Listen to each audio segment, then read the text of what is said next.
Je bénis le Seigneur. La semaine passée, nous avons commencé une bonne prédication qui nous parlait du pardon.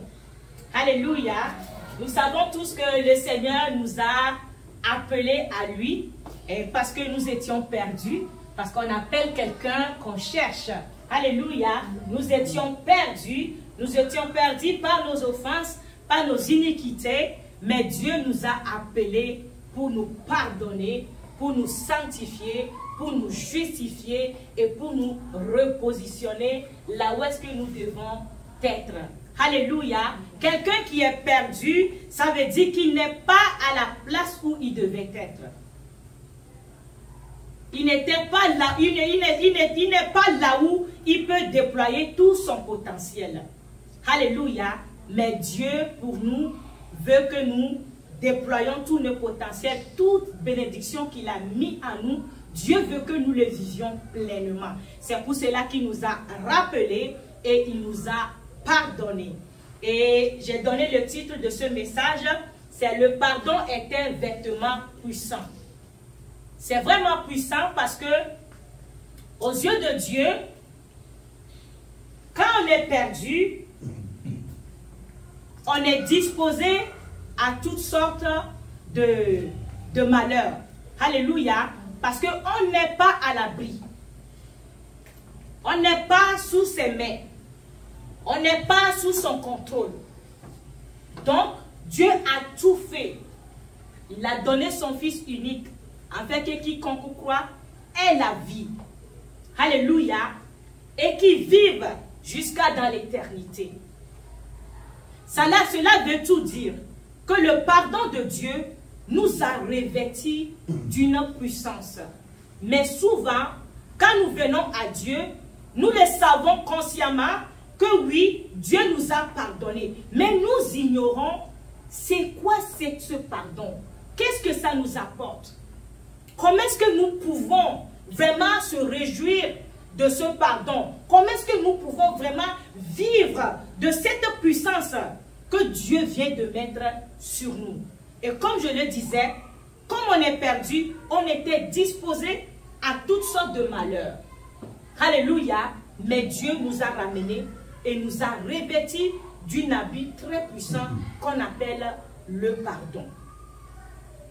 Bien-aimés, la semaine passée, avant de commencer, j'avais donné toutes sortes de passages de livres. Aujourd'hui, nous allons relire, mon frère, les mêmes passages. Nous allons relire le même passage. Nous allons commencer par Genèse 9.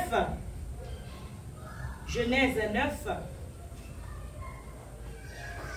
Comme la semaine passée, c'est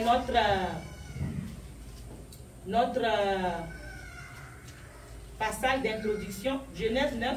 Aujourd'hui, nous allons lire seulement le verset 5 et 6. Genèse 9. Oui. Sachez-le aussi. Sachez-le aussi. Je redemanderai le sang de vos âmes. Le sang de vos âmes. Je le redemanderai à tout animal. Et je redemanderai l'âme de l'homme. Et je redemanderai l'âme de l'homme. À l'homme. À l'homme qui est son frère. À l'homme qui est son frère. Si quelqu'un verse le sang de l'homme. Si quelqu'un verse le sang de l'homme. Par l'homme son sang sera versé. Par l'homme son sang sera versé. Car Dieu a fait l'homme à son image. Car Dieu a fait l'homme à son image. Alléluia. Vous avez vu dans Genèse encore 4, Dieu nous a montré et comment est-ce que les premiers hommes, Adam et Ève, ont eu leurs 2 fils. Et Caïn a tué Abel. Mais quand il a tué son frère, Dieu a dit, ya, ce que tu as fait est grave. Avant même qu'il ne pose l'acte, Dieu est venu le prévenir.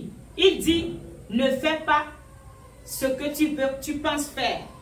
Parce que le péché est couché à ta porte. Mais Caïn n'a pas écouté. Et finalement, il a tué son frère Abel. Nous voyons là-bas même que ça attristait le cœur de Dieu. Pourquoi? Parce que à cause de l'acte que Caïn a posé, Dieu a dit à Caïn, parce que Caïn a dit, Dieu a dit à Caïn, tu dois quitter la terre où tu as tué ton frère. D'accord? Et Caïn a dit à Dieu, pardon, laisse-moi ici, parce que je sais, dans mon cœur, je sais, à l'intérieur de moi, que si je quitte ce territoire-là, quelqu'un qui me trouvera en chemin me tuera. Parce qu'il savait, en profondeur de lui, parce que Dieu l'avait créé à son image et à sa ressemblance. Et comme Dieu dit dans Genèse 9, comme nous venons de le lire, il dit, quelqu'un qui tuera son prochain, le sang de ce prochain-là lui sera réclamé. Comment est-ce que les esprits réclament ce sang-là? Caïn a compris tout de suite que si jamais il quitte ce territoire-là, le sang d'Abel serait réclamé. Et Dieu lui a dit, tu as raison. Ce sang doit être réclamé. Mais cette fois, ce sang sera réclamé. Parce que toi, tu as tué quelqu'un. Pour que ton sang soit réclamé, il faut qu'il y ait 7 morts. Bien-aimé, la façon de faire de Dieu n'est pas de notre siècle. Alléluia. C'était déjà prévu bien avant. Avant même que Dieu nous crée sur la terre, il y a déjà eu une guerre dans le ciel. Où le diable a voulu prendre le trône de Dieu. Et Dieu l'a propulsé sur la terre. Donc quand Caïn a posé cet acte-là, il savait au fond de lui qu'il court un danger. Il est perdu une fois pour de bon. Mais Dieu l'a rassuré. Parce que Dieu ne voulait pas qu'il crée l'homme à son image et à sa ressemblance et que cet homme-là souffre. Donc malgré l'acte que Caïn a posé, Dieu lui a dit, va quand même. Parce que la terre sur laquelle tu as tué ton frère ne produira plus rien pour toi. Tu peux beau cultiver, tu peux beau semer, rien ne poussera pour toi. Parce que cette terre a été maudite par le sang de ton frère. Quitte cet endroit. Mais sache, je mets un signe sur toi. Peu importe qui te trouvera, ne te tuera pas. Pourquoi Dieu a fait cela? Dieu a mis un signe sur lui. Pour ne pas qu'il soit tué. Par contre, il a tué quelqu'un. Bien-aimé, Dieu voulait montrer par là sa bonté, sa fidélité et l'amour qu'il a pour l'être humain. Jamais Dieu nous a créés pour nous exposer, pour que les gens nous dévorent, pour que les loups nous dévorent, pour que les esprits méchants qui étaient déjà sur la terre nous détruisent. C'est pour ça qu'il a mis un signe sur lui, pour ne pas que quelqu'un puisse le tuer.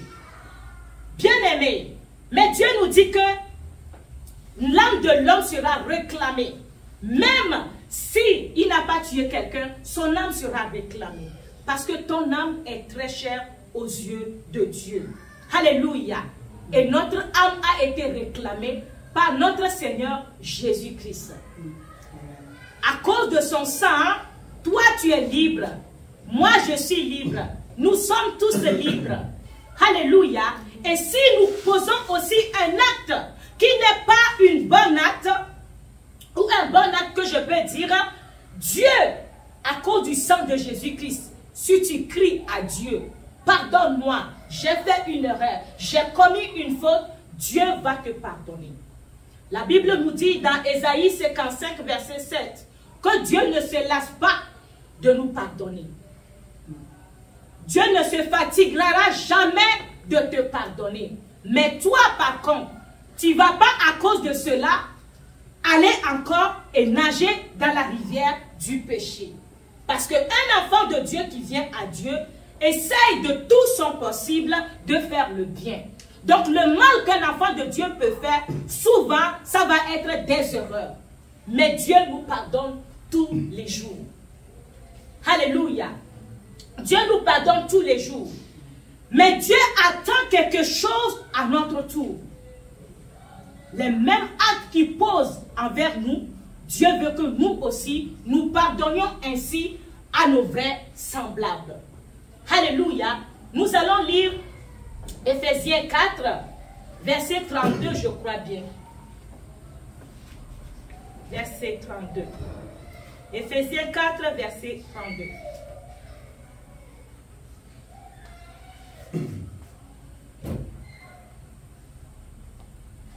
Soyez bons les uns envers les autres. Soyez bons les uns envers les autres. Compatissants. Compatissants.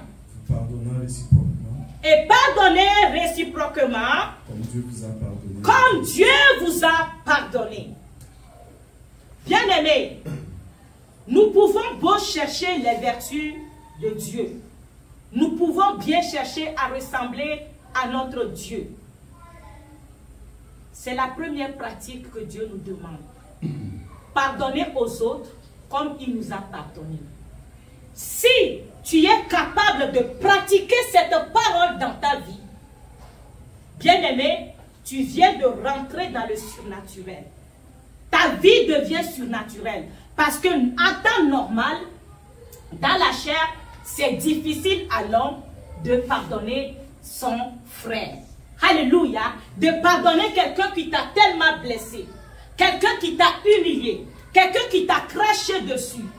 C'est difficile. Souvent, ce que l'être humain aimerait, c'est de souhaiter le malheur à cette personne-là. Mais Dieu, lui, nous demande, à nous, ses bien-aimés, d'être capables de pardonner à nos frères, de pardonner même à nos ennemis, comme lui, il nous a pardonné. Nous devons pratiquer le pardon tous les jours. La semaine passée, nous avons lu Éphésiens 4 un peu plus haut, où Dieu disait que de ne pas se coucher en étant fâché. Jamais ne te couche en étant fâché. Jamais ne va au lit en étant fâché. Même si tu rencontres, c'est difficile ce qui s'est passé entre toi et quelqu'un. Ça peut être entre toi et ta femme. Ça peut être entre toi et tes enfants. Ça peut être entre toi et ton mari. Ne couche jamais en étant fâché de la situation. Tu dois tout faire. C'est une pratique que nous devons pratiquer tous les jours en tant qu'enfants de Dieu. Parce que plus loin, Dieu nous dit, ne donne pas accès au diable. Parce que quand tu ne pardonnes pas, avant d'aller te coucher, tu vas donner l'accès à l'ennemi de pouvoir te toucher. Tu vas donner accès au mauvais esprit de pouvoir te toucher. Tu vas ouvrir une porte, tu vas ouvrir une brèche à l'ennemi de pouvoir rentrer dans ta vie et de commencer à faire ses œuvres. C'est ainsi que les pensées suicidaires commencent. C'est ainsi que les pensées d'assassinat commencent. C'est ainsi que les souhaits de malheur commencent. Et ton cœur est en train de se pencher vers le diable tranquillement. C'est pour ça que Dieu nous dit de jamais se coucher en étant fâché. Mais comment pourrais-je me coucher sans être fâché? Nous avons un Dieu. Et Dieu nous appelle à avoir des moments intimes avec lui tous les jours. Alléluia. Je suis au travail, je travaille, c'est correct. Dieu est avec moi. Mais quand je finis tout, avant de dormir, tu dois tout laisser de côté. Que tu aies un mari, que tu aies des enfants, que tu aies une femme qui t'attend, pardon, je dois régler cette situation avant de me coucher. Devant le Seigneur, tu prends ton temps, tu t'assois, tu t'agenouilles. Quelle position tu aimerais prendre devant le Seigneur? Prends-le et déverse tes larmes devant lui. Dis-lui, Seigneur, j'aimerais pardonner. Je ne veux pas me coucher avec cette amertume dans mon cœur parce que tu me l'as ordonné. Je veux la pratiquer. Je manque de force parce que ça m'a fait tellement mal. Mais je te prie, toi le Dieu Tout-Puissant, toi qui es capable de tout faire, je te prie, aide-moi à pardonner. Prends ton temps, parle à Dieu comme quelqu'un qui est assis devant toi. Parce qu'il est vraiment réel, il est vraiment présent. C'est la première des choses que nous, en tant qu'enfants de Dieu, nous devons pratiquer dans notre vie. Parce que pardonner nous donne quoi? Pardonner te donne déjà la paix. La première des choses, la paix, la liberté. de pouvoir faire les choses comme tu l'entends, comme tu le veux. Mais quand tu es fâché, quand tu as de l'amertume, ça crée des douleurs dans l'âme. Ça crée des douleurs dans le corps. Ça va même jusqu'à créer des maladies dans le corps humain. Parce que c'est vraiment pas bon pour nous de ne pas pardonner. Dieu nous appelle à pardonner. Et c'est ainsi que la puissance que Dieu a préparée pour toi va commencer à agir dans ta vie. C'est une puissance pardonnée. C'est une force de pouvoir pardonner. C'est un acte divin. Ce n'est pas donné à tout le monde. C'est donné à celui qui veut être spirituel. C'est donné à celui qui veut ressembler à son Dieu. C'est donné à celui qui veut vraiment marcher selon la volonté de son Dieu. Mais c'est la première chose que nous devons pratiquer. Parce que c'est ainsi que Dieu s'est approché de nous. C'est ainsi que les cieux s'est approché de nous, en nous pardonnant. Alléluia. En nous pardonnant. La semaine passée, j'ai dit, tu dois pardonner, non seulement pardonner, mais repositionner la personne, reprendre la personne. Comment reprendre la personne? Comment le reprendre dans ta vie? Malgré tout. Parce qu'il y a certaines personnes, nous voyons que quand la situation se passe, nous disons, ah, si je reprends cette personne, il pourra me tuer. Il pourra peut-être m'empoisonner. Je vois que la personne est mauvaise. Je vois que la personne ne m'aimait pas. Alléluia. C'est des paroles de l'ennemi. C'est les paroles de l'ennemi. Dieu pouvait ne pas nous faire confiance et ne pas nous pardonner. Mais il nous a pardonné sans crainte. Il nous a pardonné sans se soucier si nous allons encore reculer ou non. Nous allons prendre l'exemple de Pierre. Jésus-Christ a demandé à ses apôtres et ses disciples. Il dit, que dites-vous que je suis? L'apôtre Pierre était celui qui a donné la bonne réponse. Il a dit, nous savons, je sais Seigneur, que tu es le Messie, le Christ qui devait venir. Ah, le Seigneur lui a dit, je sais que cette parole ne vient pas de toi. C'est mon Père qui te l'a dit. Tu t'appelles Simon, moi je t'appelle aujourd'hui Pierre. Parce que sur toi serait bâtie l'église. Sur cette pierre serait bâtie l'église. Mais avant que Jésus-Christ n'aille à la croix, il a dit à ses disciples, on doit me tuer, on doit verser mon sang, on doit me massacrer, vous auriez honte, vous allez passer par des moments difficiles. Alléluia. Et Pierre, le même Pierre a dit, oh, à Dieu ne plaise, personne ne te touchera. Jésus-Christ s'est tourné, il a dit, arrière de moi, qui? Satan. Parce que Jésus-Christ devait absolument aller à la croix pour le bien de nous tous. C'était la volonté de Dieu. Mais quand tes pensées envers quelqu'un, oui, qui t'a cherché du mal, qui a voulu te faire du mal, tu as dit, tu lui as pardonné, tu dois le prendre, le repositionner. Pourquoi sinon, tu vas maintenant commencer aussi à penser comme le diable. Vous me suivez? Oui. Et Jésus-Christ a dit à Pierre, il dit, quand cela arrivera, tu vas me renier 3 fois. 3 fois tu vas me renier avant que le coq ne chante. Tu vas me renier. Dieu savait que ces gars-là allaient se cacher. Il savait qu'il fuira loin. Il savait que Pierre allait le renier. Mais jamais il n'a renié Pierre. Parce qu'il avait déjà dit, sur toi, je bâtirai mon église. Peut-être dans ton alliance avec quelqu'un, au départ, tu savais que la personne était la meilleure personne pour toi avec qui tu dois t'asseoir. Mais à un moment donné, tu vois qu'il a commencé à changer.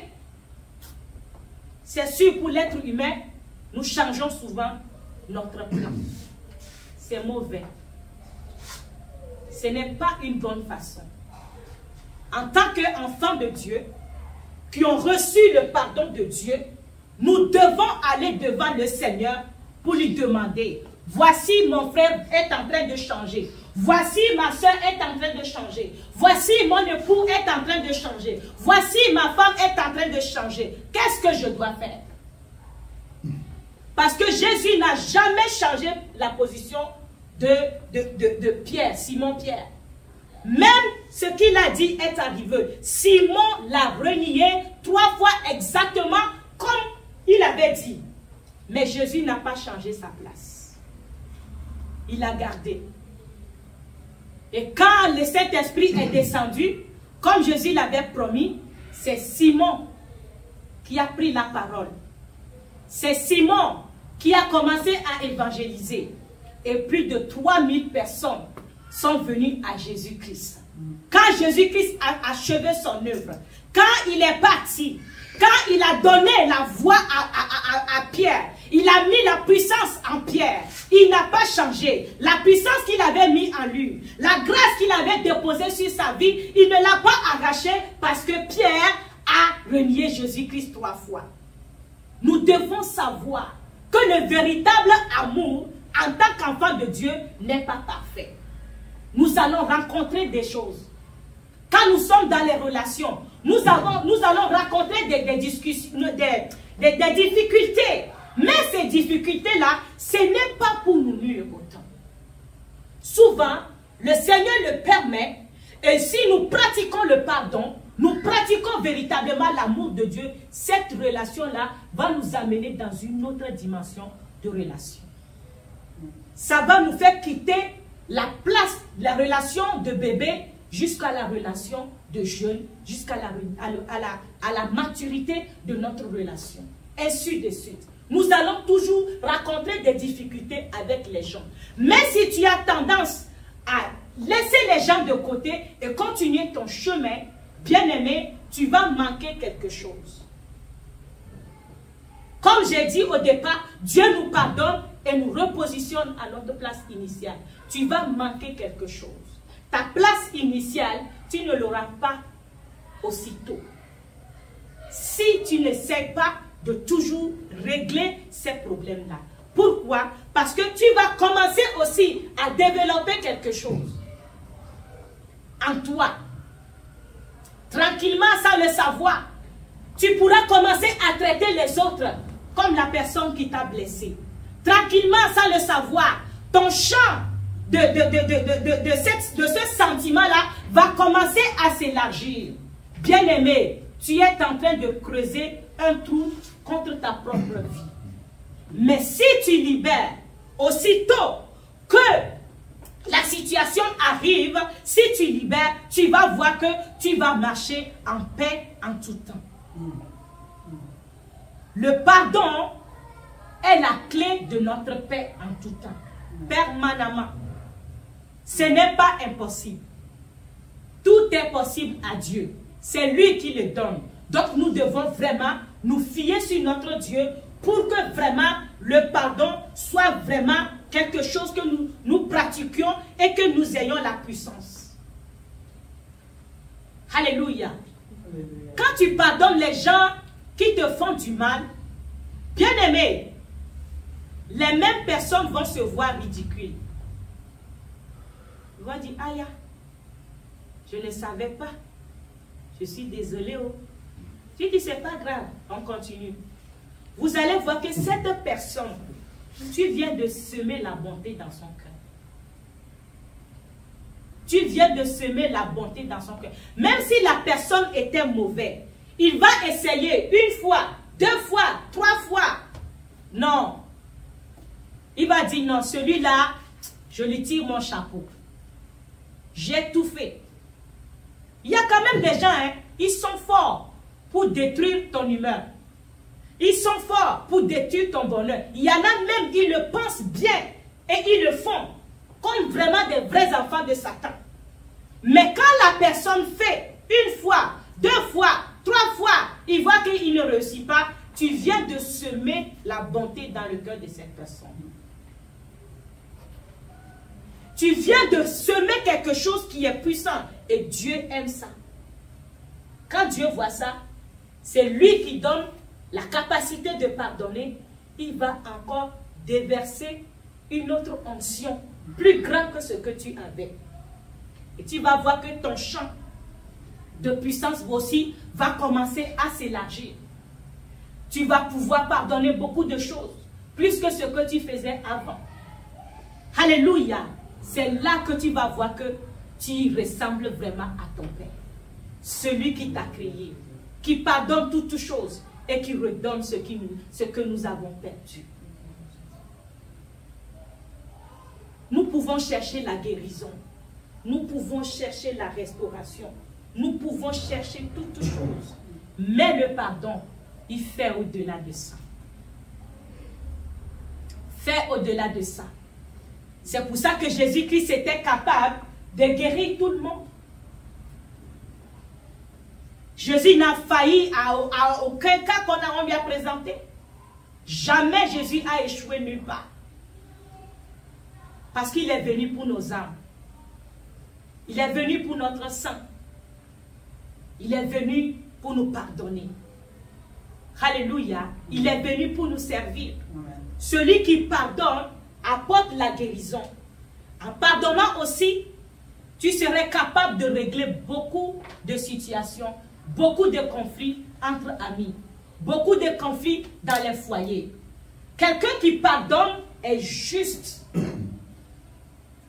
Quand on apporte une situation, il ne prend pas la part de quelqu'un. Tu ne pourras pas. Parce que tu sais pardonner, déjà tu sauras qui a fauté. Même s'il ment, tu sauras que c'est lui qui a fauté. Mais jamais tu mettras le blâme sur lui. Tu vas dire, écoute, c'est arrivé comme ça. Oui, tu as raison. Oui, ici tu n'as pas raison. Mais si vous faites comme ça, ça serait bon. Tu viens d'apporter la paix dans la relation d'autres personnes. Quelqu'un qui sait pardonner pourra diriger. Dieu va lui donner aussi de diriger des entreprises, de diriger beaucoup de gens, de les amener d'un point zéro à un autre point.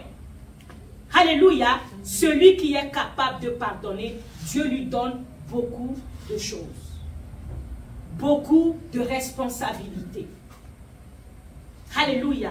Si nous voulons marcher avec notre papa qui nous a pardonné, qui nous a lavé, nous devons vraiment lui ressembler. Et c'est en commençant à être comme lui, à pardonner aussi aux autres comme il nous a pardonné. Nous allons lire un verset dans Daniel. Allons-y dans Daniel. Daniel 7.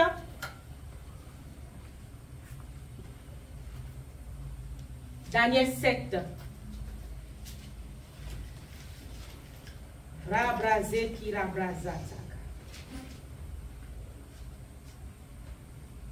Daniel 7, nous allons lire à partir du verset 2 à 7.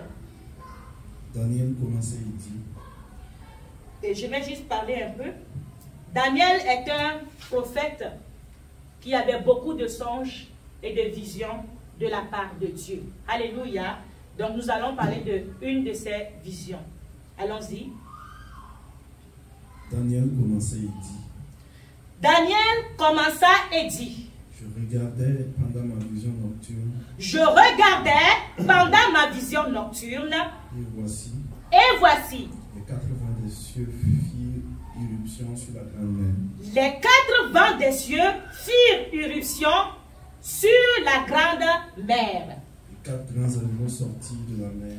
Et 4 grands animaux sortis de la mer. Différents les uns des autres. Différents des autres, de l'un de l'autre. On reprend encore le verset 3. Écoutez très bien. Et 4 grands animaux sortis de la mer.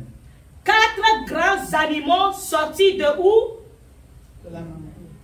4 grands animaux sortis de où? La mer. De la mer. Différents les uns les autres. On continue. Le premier était semblable à un lion. Le premier était semblable à un lion. Et avait des ailes d'aigle. Et avait des ailes d'aigle. Je regardais. Jusqu'au moment où ses ailes furent arrachées. Jusqu'au moment où ses ailes furent arrachées. Il fut enlevé de la terre et mis debout sur ses pieds comme un homme. Il fut enlevé de terre et se mit debout sur ses pieds, comme un homme. Et un cœur d'homme lui fut donné. Et un cœur d'homme lui fut donné. Et voici, Un second animal était semblable à un ours. Un second animal était semblable à un ours. Et se tenait sur un côté. Et se tenait sur un côté. Il avait 3 côtes dans la gueule entre les dents. Et avait 3 côtes dans la gueule entre les dents. Et on lui disait, on lui donnait cet ordre. Alléluia. lève-toi, Lève-toi, mange beaucoup de chair. mange beaucoup de chair. Après cela, Après cela, je regardais, je regardais, et voici, et voici, un autre était semblable à un léopard, un autre était semblable à un léopard, et avait sur le dos 4 ailes comme un oiseau. et avait sur le dos 4 ailes comme un oiseau. Cet animal avait 4 têtes, Cet animal avait 4 têtes, et la domination lui fut donnée. et la domination lui fut donnée. Après cela, Après cela, je regardais pendant mes visions nocturnes, je regardais encore pendant ma vision nocturne, et voici, et voici, il y avait un 4e animal, il y avait un 4e animal, terrible, terrible, épouvantable épouvantable et extraordinairement fort. et extraordinairement fort. Il avait de grandes dents de fer, Il avait de grandes dents de fer. il mangeait, Il mangeait, brisait, il brisait et il foulait aux pieds ce qui restait. et il foulait aux pieds ce qui restait. Il était différent de tous les animaux précédents. Il était différent de tous les animaux précédents. Et il avait 10 cornes. Et il avait 10 cornes. Alléluia. Nous arrêtons là-bas. C'est une vision que Daniel a eue. Si vous avez le temps à la maison, vous pouvez relire. Parce que la semaine passée, j'ai parlé des esprits méchants. J'ai parlé des esprits qui sortent des eaux. Quand on parle des esprits des eaux, ce n'est pas seulement les sirènes. Alléluia. Vous voyez ici, dans la vision nocturne que Daniel a eue, le premier était semblable à un lion avec des ailes. Quand il est sorti, ses ailes furent arrachées. On l'a mis debout comme un homme et on lui a donné le cœur d'un homme. Alléluia. Bien-aimés, Dieu ne nous a pas appelés à être des aveugles, à être des ignorants. Nous devons comprendre des choses de l'esprit. Amen. Alléluia. Dieu est esprit et nous devons l'adorer en esprit et en vérité. Celui qui adore Dieu en esprit doit comprendre des choses spirituelles.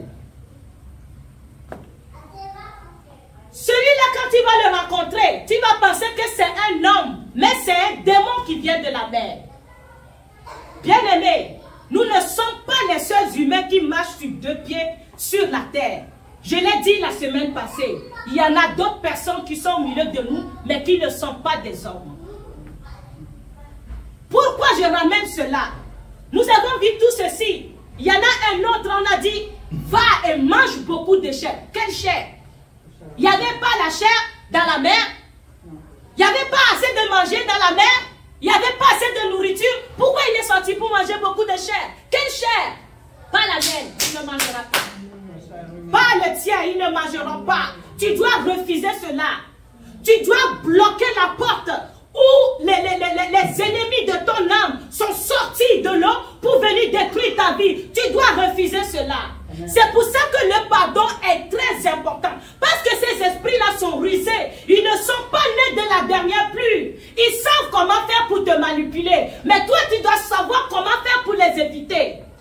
Alléluia. C'est pour ça que Dieu t'a donné son cœur. C'est pour ça qu'il t'a créé à son image et à sa ressemblance. Pour pouvoir dominer et détruire tous les œuvres de l'ennemi, tu dois lui ressembler. Tu dois avoir le cœur de Dieu.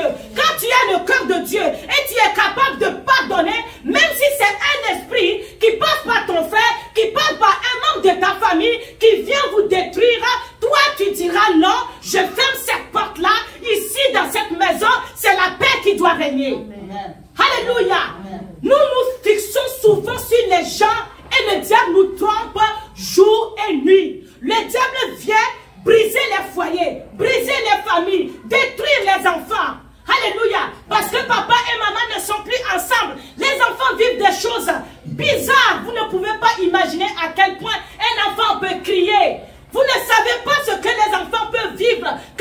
parents ne sont plus ensemble.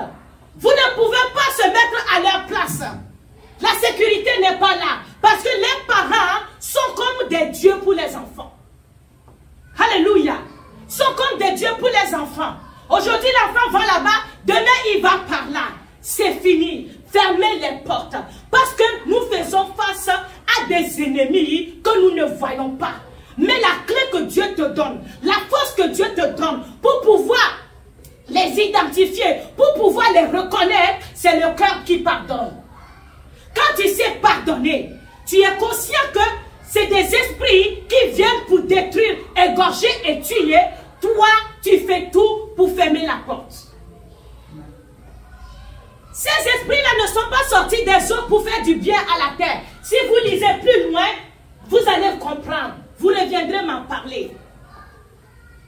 Alléluia. Ces esprits-là, il y en a un qu'on a donné la domination. Pour dominer quoi? Pour dominer qui? Bien-aimés, soyons des dieux.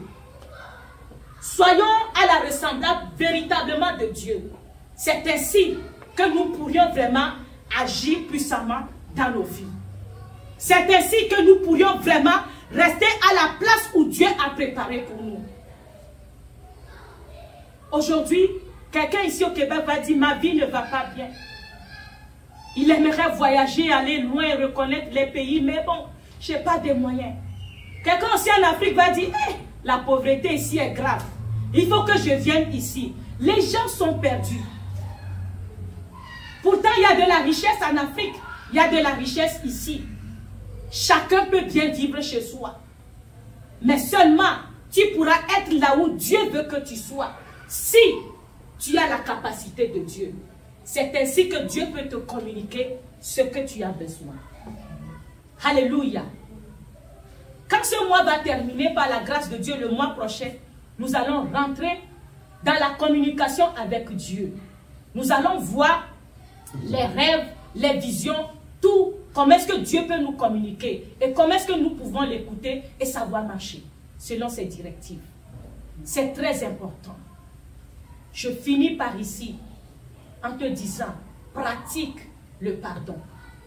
Parce que les esprits, eux, ils savent te manipuler. Aujourd'hui, tu as connu la vérité. Commence à leur dire, tu as menti. Tu ne mourras plus. Tu n'auras plus mes enfants. Tu n'auras plus mon mari. Tu n'auras plus ma femme. Tu n'auras plus ma famille. Tu n'auras plus mon pays. Tu n'auras plus les gens qui m'entourent. C'est terminé. C'est terminé. Quand tu pardonnes, tu deviens une grande personne. Une grande personne aux yeux de Dieu.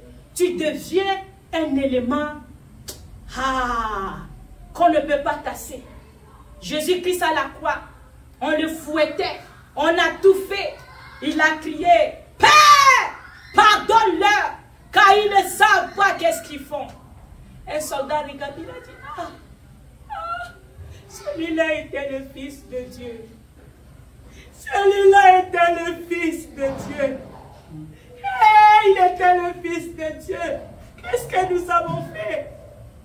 Personne ne peut crier pardonne-les quand on le fouette comme on a fouetté Jésus. Personne ne peut pardonner ainsi si ce n'est pas Dieu lui-même. Bien-aimé, tu seras ami de Dieu si tu sais pardonner. Tu seras le conseiller. Tu seras le conseiller des nations si tu sais pardonner. Nos gouvernements ont besoin des gens comme des fils de Dieu pour faire des changements. Nos villes ont besoin des gens comme des fils de Dieu pour changer les situations. Ils sont où ces enfants-là? Ils sont où ces enfants de Dieu? On ne les voit pas. Quand tu lis Daniel 7, tu vas voir. On les a donnés à ces animaux-là, ces esprits-là, le pouvoir de diriger des villes, le pouvoir de diriger les pays. Qu'est-ce qu'ils peuvent te donner en tant qu'humain? Qu'est-ce qu'ils peuvent diriger? Qu'est-ce qu'ils peuvent faire si ce n'est pas ce que nous voyons déjà? Toutes sortes de mal qui étaient mal hier, mais aujourd'hui, c'est devenu du bien. Bien-aimés, Dieu a besoin de nous pour faire les changements dans les nations, pour faire les changements dans nos villes, pour faire des changements dans nos maisons. Alléluia. Dieu a besoin des alliés. Et les alliés de Dieu, c'est ceux qui savent vivre comme Dieu. Alléluia. Que Dieu vous bénisse abondamment.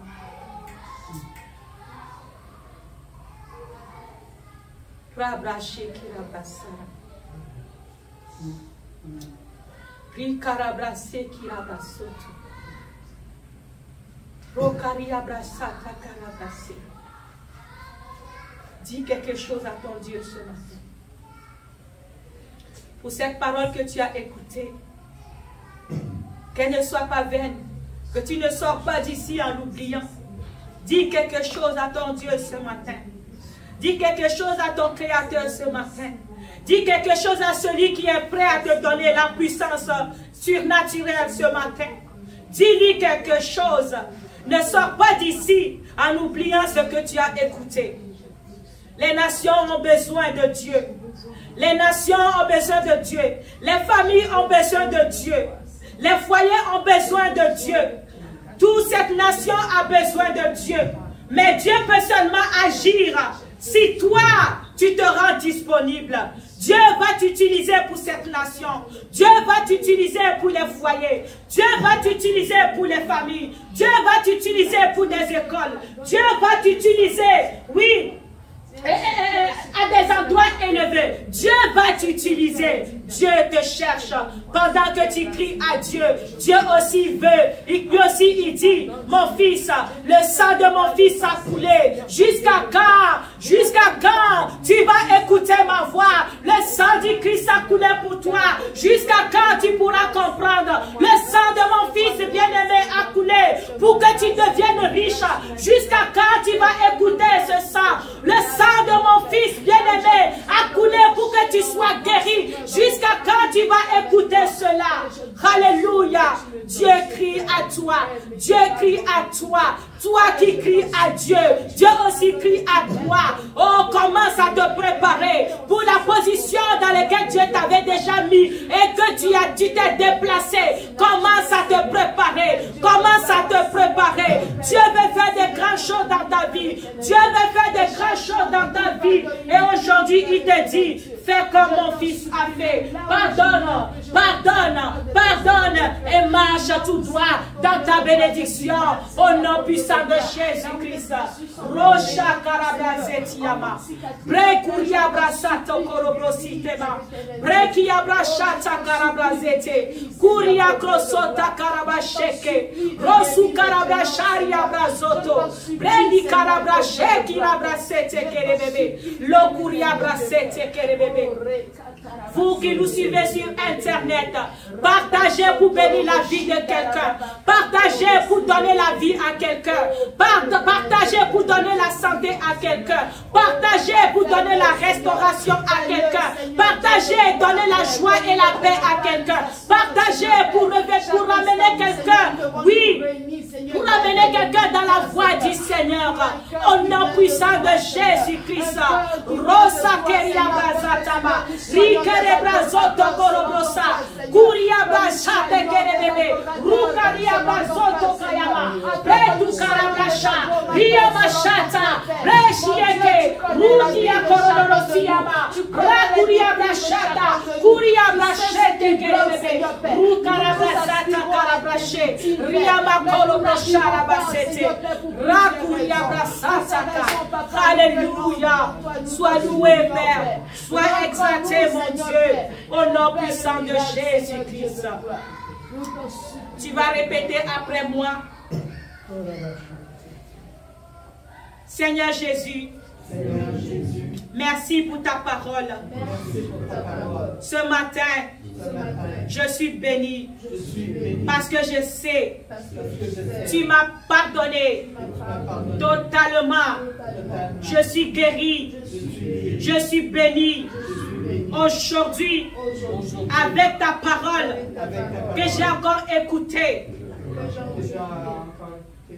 ce matin, que toutes les chaînes qui m'avaient lié à l'amertume brise totalement au nom puissant de Jésus-Christ.